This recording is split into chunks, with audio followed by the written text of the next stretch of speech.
Thank you very much. This is, traditionally known as the graveyard shift. Straight after lunch, a whole bunch of human factors. Everybody's going to be like this. So I'm going to try my best to keep you alert and engaged as part of this.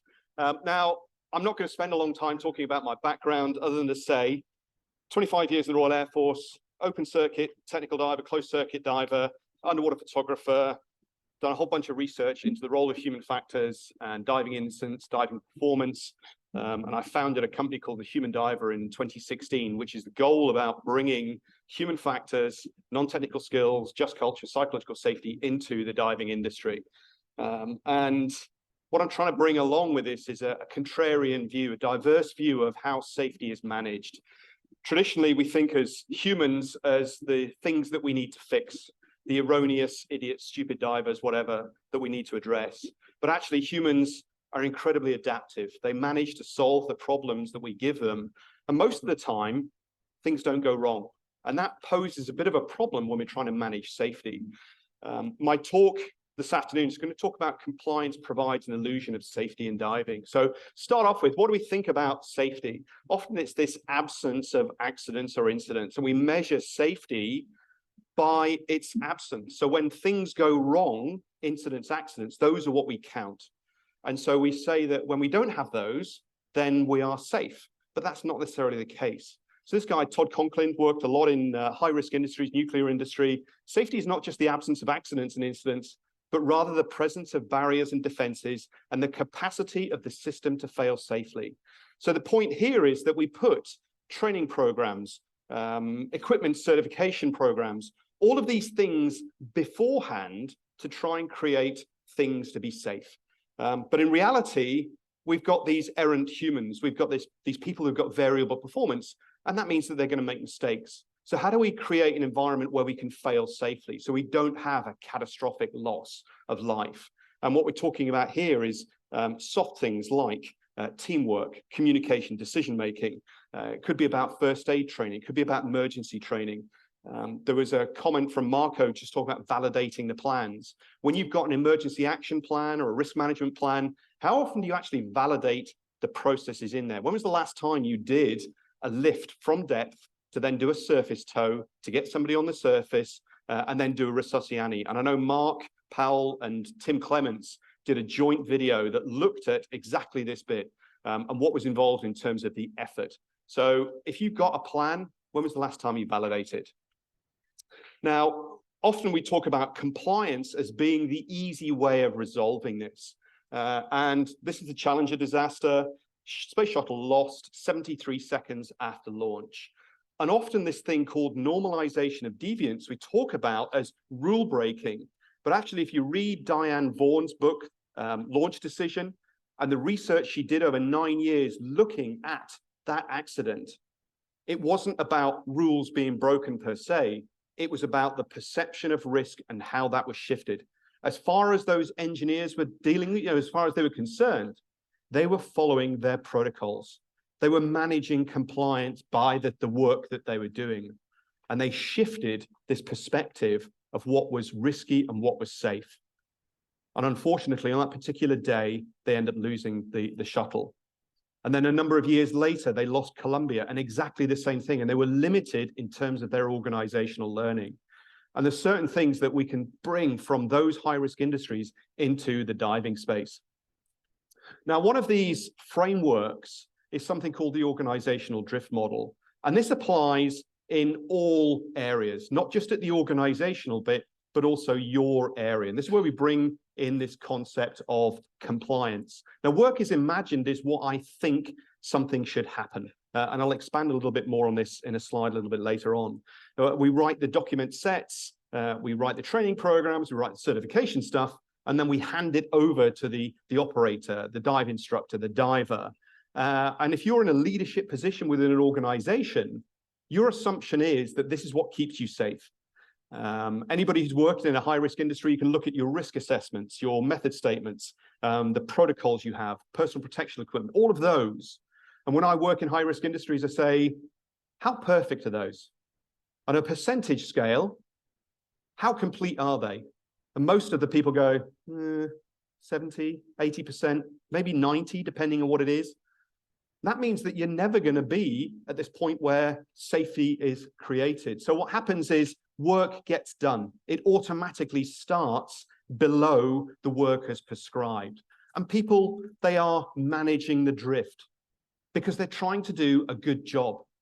They're being rewarded for this. Same thing goes for instructors. They're trying to get stuff that's out there. What are they being rewarded for? Numbers of certifications, not necessarily quality. So we have this drift. It is part of our human nature to be efficient. But we also have innovation where people go above that line and they come up with good ideas. And what we want to do within an organization is harness that, because that's all about getting better and understanding those deviations that occur. Now, at the same time as individual performance is drifting against the standards that are there, we also have things called accumulations. And that might be COVID is one. It could be about outdated equipment. It could be about management processes. All of these are creating change in the background. It's not how we interact with the system. It's how the system is influencing and changing our behaviors. What we're doing as individuals is we're managing that capacity to fail safely. If we can keep those lines separated, then we're safe and we don't have an accident. Now, the problem is when those lines cross, we have this accident. And normally what happens when this thing when we have an accident, who was it? Who was to blame? Oh, I knew it was them. They're always that person. They're the risky individual. That is a natural human behavior as well. If we can blame an individual for their behavior and we make it different to us, then actually we don't necessarily learn. Now, learning organizations, what they're always doing is they're waiting. But they don't wait for an accident. They wait to see where's the learning. You could go back 5 seconds from that accident and all the evidence of drift would exist between the blue line and the black line and between the red line and what we consider the baseline that's out there. Those evidence or that evidence that's there gives you an idea of where things are going wrong. You don't have to have an accident to have something go wrong. But it's not as easy as just saying to your instructors or your divers and say, tell me where the drift is. What's the problem? Because we need to have certain things in place. Now, I'll draw this as a block diagram instead, just to get this, the point across, reinforced, because this gap between what we have as work is imagined and work is done is critical. It's where risk exists within an organization, within your own behaviors. So I'm somebody that's, I'm no longer involved in a training agency directly. I left GUE as the Director of Risk Management in May. So I'm doing my own work and now I'm able to work more easily outside of one training organization. So if I think about what I'm going to do as a director of training for an organization, I'm free to think in multiple dimensions in time. It's not a problem to come up with some ideas. And then I have to write it down. And that becomes an issue. Because when we write things down, invariably we write left to right, we write in a serial fashion, we have to simplify our ideas, get those messages across, we have to summarize them, and we often pick optimal conditions rather than worst case conditions, and that then becomes the standard in which we're operating. So we then give that material to the operators at the front line, and they pick it up and go, great, Gareth. You missed all of these bits here. But these are the standards, and we have to follow those. They are never going to be complete. And realistically, we don't want them to be complete because we'd end up with a book this thick and then nobody would read it. So there's always a trade-off between what we're doing, our standards, and what we are executing as we go along. Now, I run a really poor business. I'm punishing people all the time for the mistakes they make, and they know it.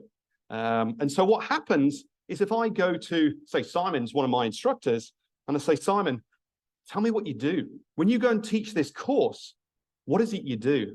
And because I'm a really terrible boss and I punish for mistakes happening, Simon tells me what's in the book, work as prescribed.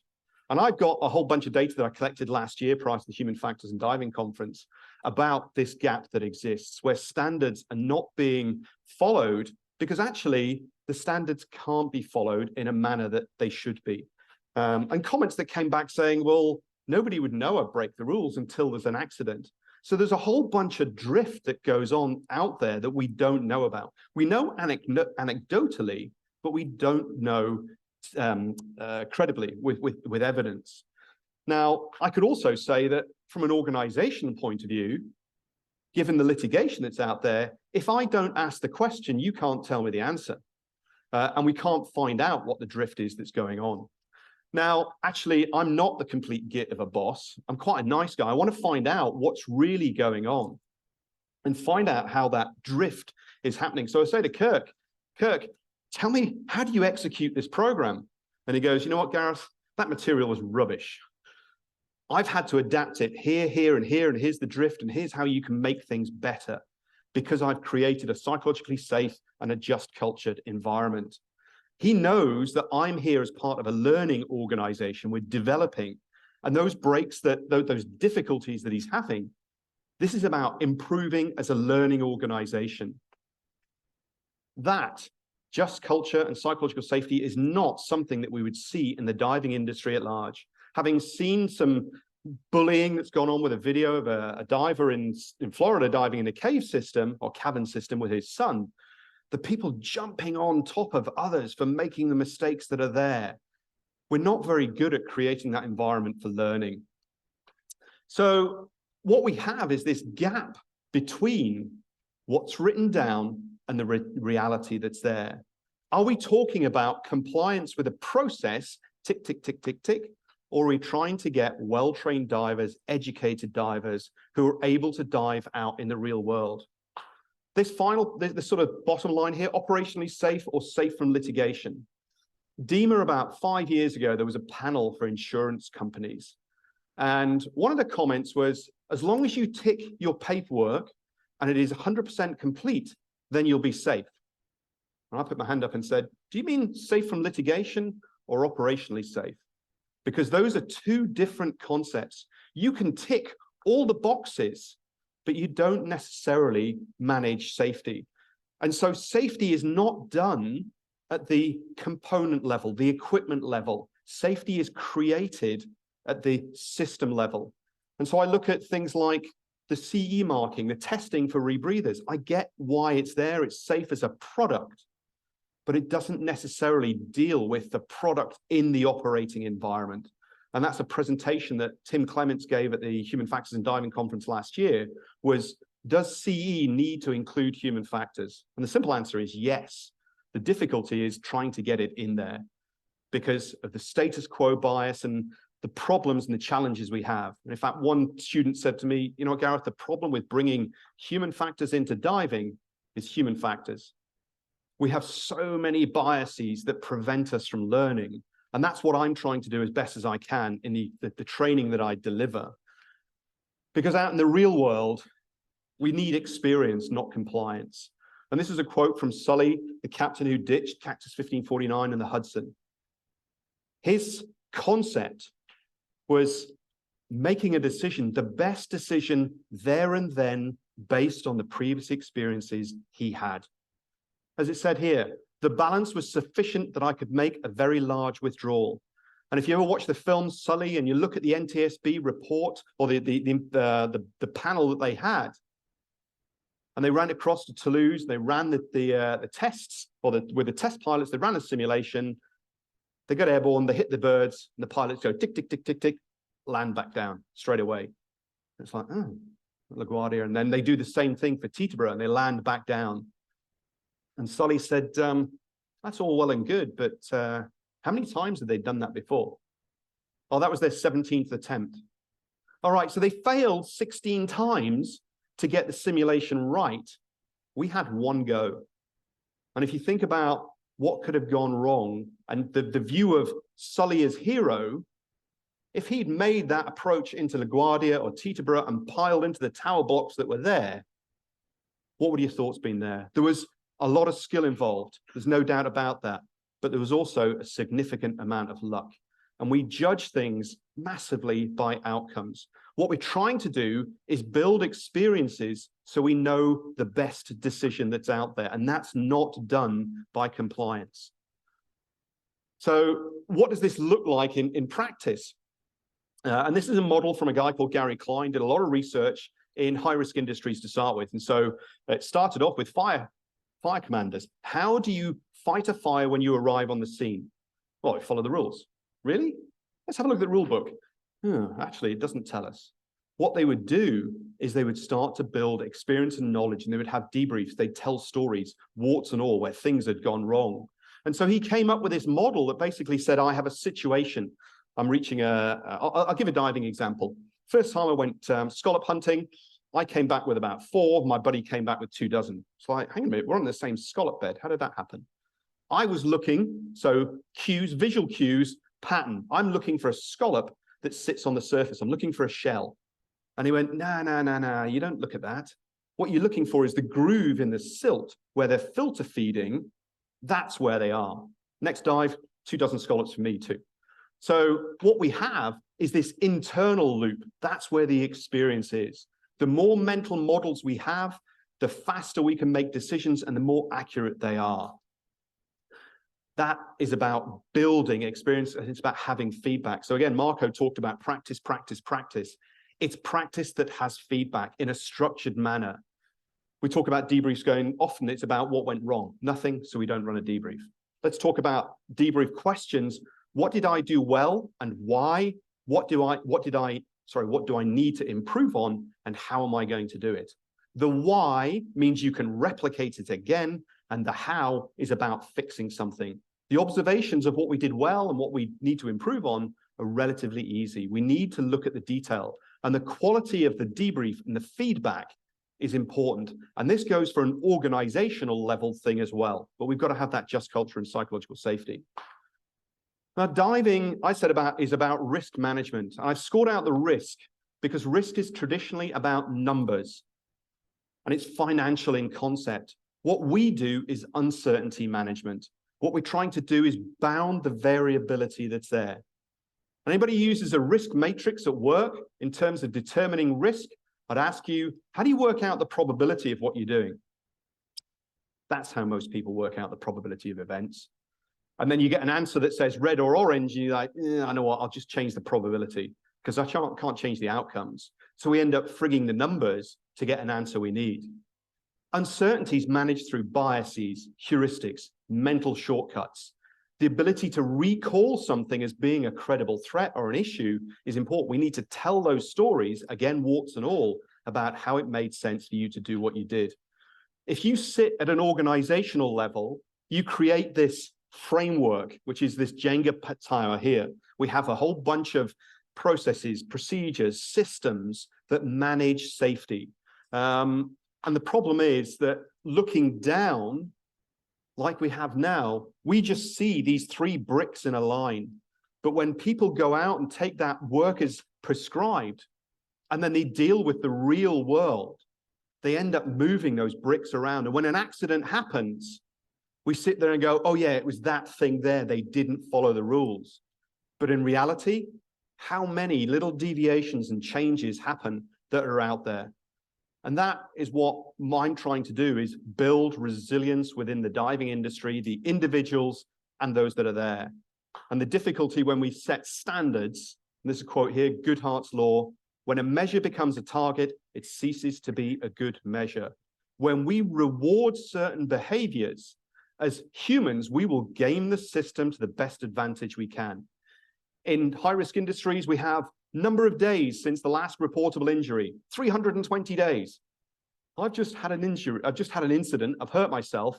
Am I going to go to the safety team and say, I've just had this? If there's a financial bonus that's associated with that, that's even harder. Having worked on the oil rigs where they get monthly, quarterly, annual bonuses for this consistent reportable incidents being 0, guess what?